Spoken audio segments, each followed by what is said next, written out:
Hai guys, apa kabar kalian? Kembali lagi di sini bersama gue IPD. Kali ini gue bakal ngebawain alur cerita film dari Hollywood dengan judul Safe Haven.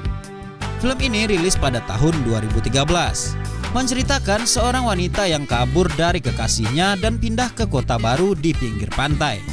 Bagaimana keseruan di kota barunya itu, dan apakah ia kembali bertemu dengan kekasih masa lalunya? Tapi sebelum kita mulai ke videonya, bagi kalian yang baru mampir ke channel ini, jangan lupa subscribe dulu dong. Udah? Oke guys, langsung aja kita ke videonya. Di awal film terlihat seorang wanita berambut coklat tampak tergopoh-gopoh berusaha untuk lari seperti dikejar sesuatu. Ia pun berlari memegang pisau berdarah menuju rumah tetangganya. Dia terlihat sangat ketakutan. Sang tetangga membukakan pintu rumahnya dan melihat wanita itu menangis. Di stasiun bis, terlihat wanita itu telah berganti gaya rambutnya. Dengan terburu-buru, ia menuju loket pembelian tiket dan sesekali menabrak orang yang berbeda di sana.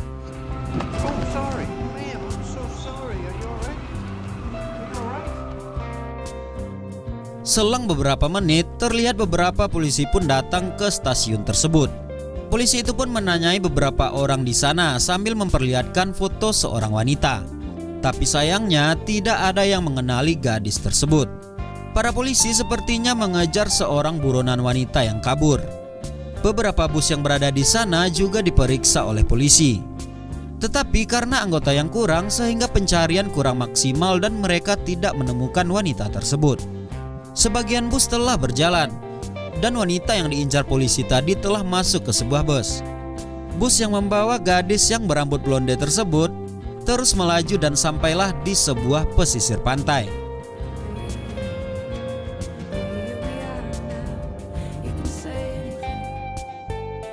Saat wanita itu sampai di sebuah kota di pinggir laut yang bernama Southport, ia pun turun dan pergi ke sebuah kedai kopi.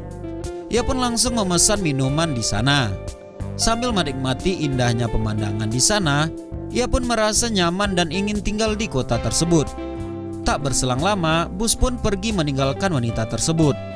Berniat untuk tinggal di kota itu, si gadis pirang itu mulai mencari pekerjaan di sekitar tempat itu. Ia memperkenalkan dirinya yang bernama Katie. Akhirnya ia mendapatkan pekerjaan sebagai pelayan di sebuah kedai. Dan juga ia menyewa penginapan dari kayu di pinggir kota untuk beristirahat.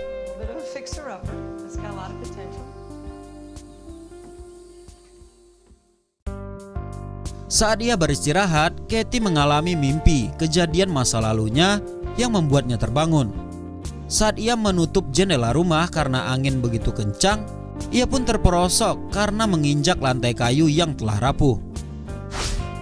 Keesokan harinya, Katie pergi ke sebuah minimarket untuk membeli kebutuhan sehari-hari dan juga keperluan untuk memperbaiki lantai pondoknya. Ia memesan cat kepada gadis kecil yang bernama Lexi.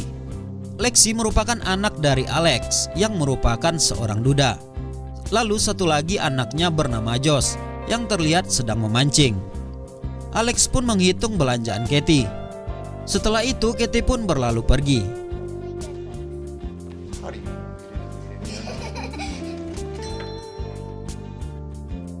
Lalu Katie pun mulai bekerja di kedai Maggie.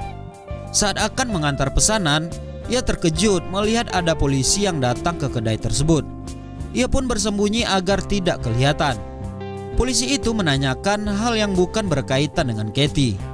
Akhirnya setelah pesanan diberikan, polisi itu pun pergi. Saat Katie menuju pondoknya untuk pulang, ia melihat seorang wanita sedang melihat pondoknya. Ternyata wanita itu tetangga Katie yang tinggal di sebelah pondok Katie. Ia memperkenalkan diri dan berusaha berbaur.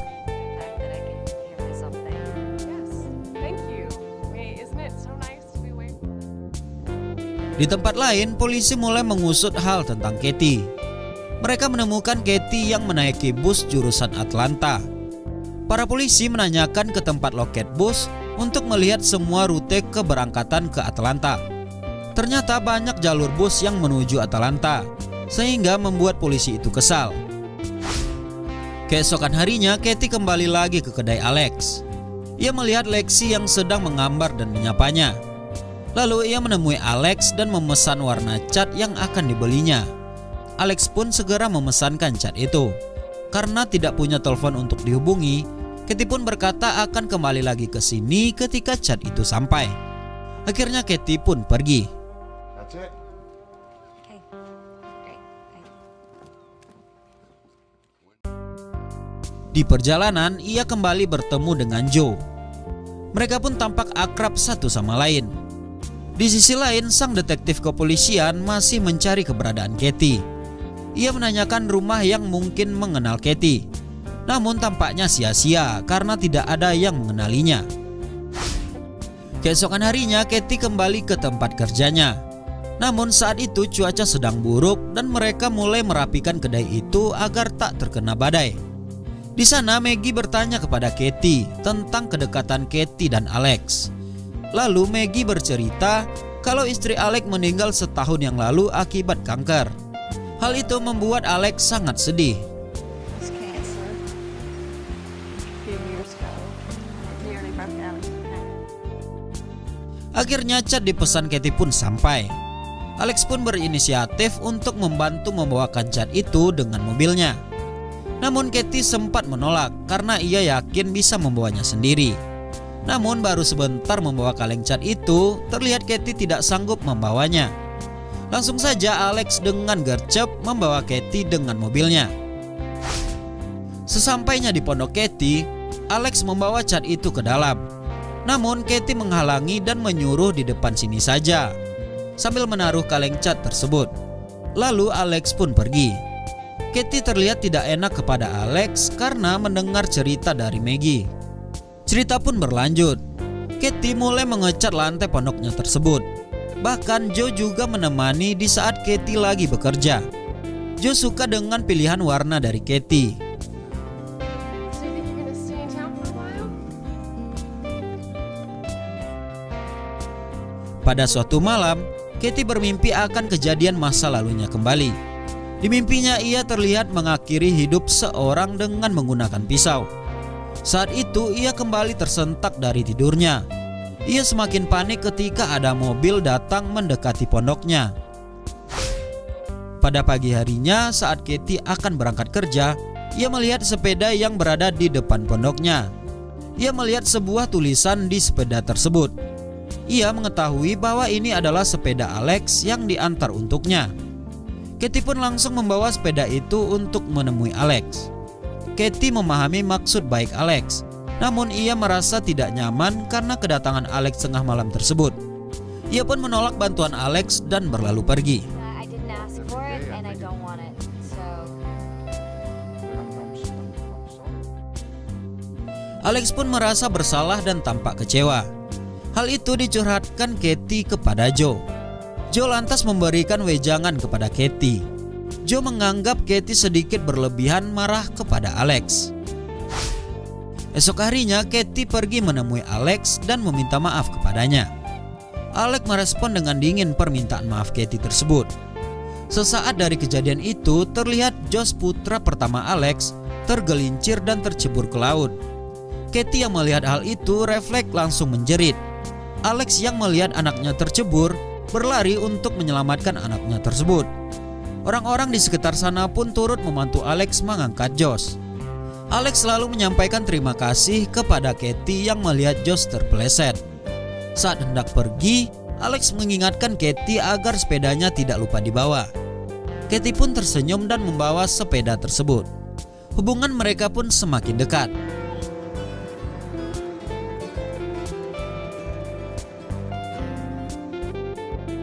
Detektif yang bernama Kevin membuat selebaran dengan penampilan Katie yang baru.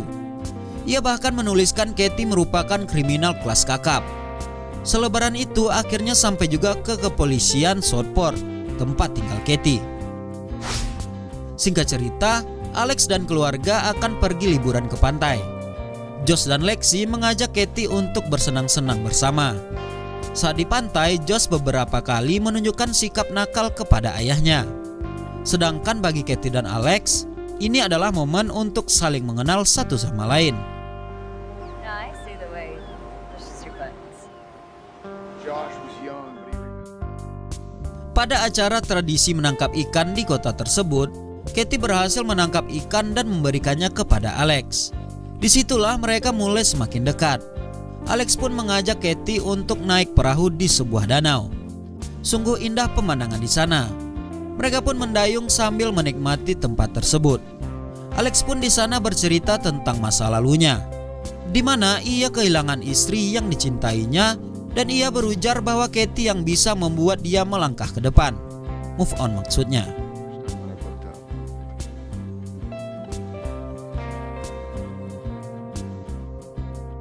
Hujan deras pun menambah keseruan mereka untuk semakin dekat. Mereka meninggalkan danau itu dan singgah ke kafe terdekat untuk memesan minuman hangat. Benih-benih cinta pun mulai muncul kepada keduanya. Hingga seorang polisi yang merupakan teman Alex mengacaukan momen indah mereka. Ia mengganggu keromantisan Alex dan Katie. Meskipun polisi itu adalah teman Alex, namun Katie tidak menyembunyikan keresahan hatinya. Keduanya lalu diantar pulang dengan mobil polisi. Perasaan cinta yang mulai tumbuh kepada Katie membuat Alex seakan merasa bersalah kepada mendiang istrinya. Kayak selingkuh gitu.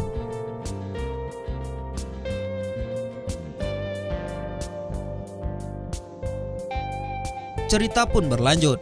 Lantai 2 minimarket Alex merupakan ruang kerja istrinya semasa dia hidup.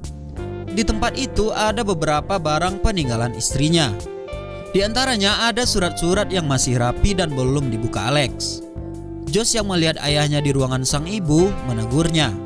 Sepertinya Josh tidak ingin ayahnya berada di ruangan ibunya. Sementara itu, Kevin mulai menemukan bukti bahwa Nyonya Feldman yang membantu Katie di awal film memiliki hubungan baik dengan Katie. Karena Nyonya Feldman lah yang membantu Katie untuk melarikan diri.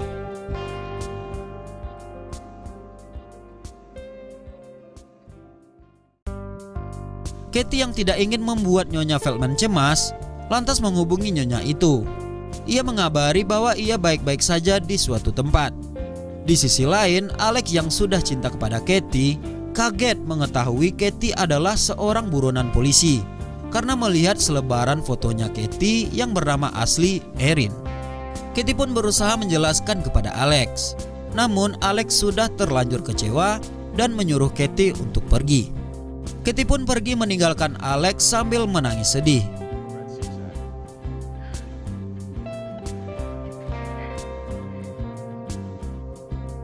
Dan fakta baru pun terungkap. Ternyata Kevin yang mencari Katie itu merupakan suami masa lalu Katie. Terungkap bahwa Kevin menuduh istrinya itu menyerangnya dan mencoba membunuhnya. Padahal yang terjadi sebenarnya Katie hanya membela dirinya karena mengalami kekerasan rumah tangga yang dilakukan Kevin. Ia adalah polisi pemabuk dan juga temperamen. Kevin pun akhirnya diskor dari kantornya karena menyebarkan berita palsu tentang istrinya tersebut. Lalu ia pun ketahuan minum alkohol oleh ketuanya. Lencana dan senjata Kevin pun disita.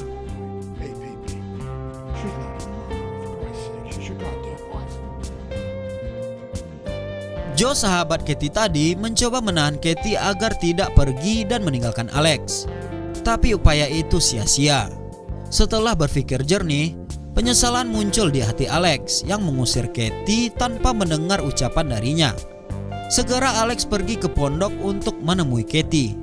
Tapi Katie sudah terlanjur tidak ada di sana. Lanjut Alex pun terus mencari keberadaan Katie hingga ke pelabuhan. Akhirnya ia pun berhasil menemukan Katie di sana. Alex pun berusaha agar Katie tetap tinggal di sini dan berjanji untuk menghadapinya bersama-sama. Awalnya Katie terlihat ragu, namun pada akhirnya ia percaya kepada Alex.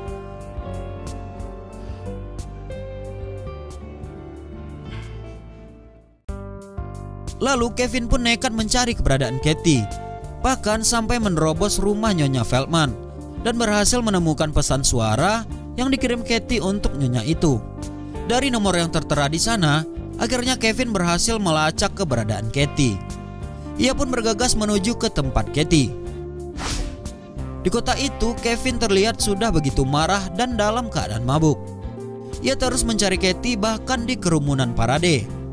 Dan akhirnya ia menemukan wanita yang dicarinya saat sedang berdansa bersama Alex dan kedua anaknya.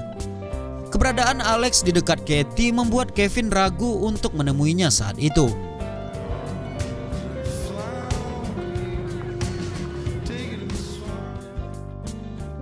Namun Kevin selalu mengawasi Katie dari kejauhan hingga malam hari.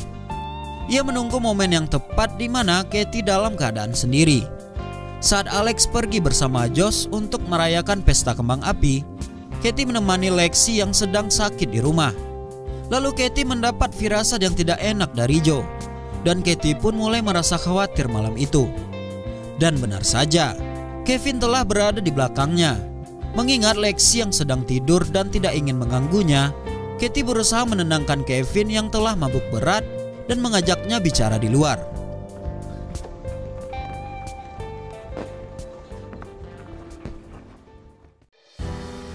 Katie menjelaskan bahwa ia tidak mau lagi kembali ke Boston bersama Kevin. Kevin yang mendengar penolakan itu marah dan mengeluarkan senjata lalu mengancam Katie. Tidak sampai di situ, Kevin mengancam dan menyirami bensin ke minimarket Alex. Sebuah percikan kembang api tak terduga mengenai minimarket tersebut sehingga api membesar seketika. Toko Alex pun terbakar. Lexi yang berada di dalam berusaha diselamati oleh Katie. Namun ia ditahan oleh Kevin dan terjadilah perkelahian antara mereka.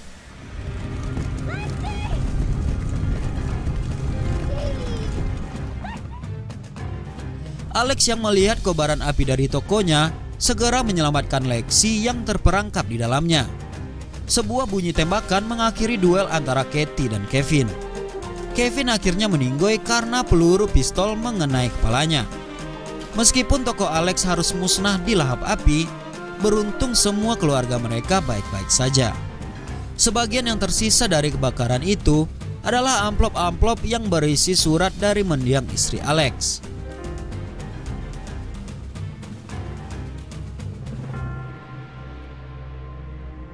Dan terjadilah sebuah plot twist yang menarik di akhir film ini, di mana Katie melihat foto istrinya Alex. Dan ternyata Joe yang selama ini menjadi sahabatnya adalah istrinya Alex yang berupaya mengarahkan Katie agar menjadi pendamping Alex.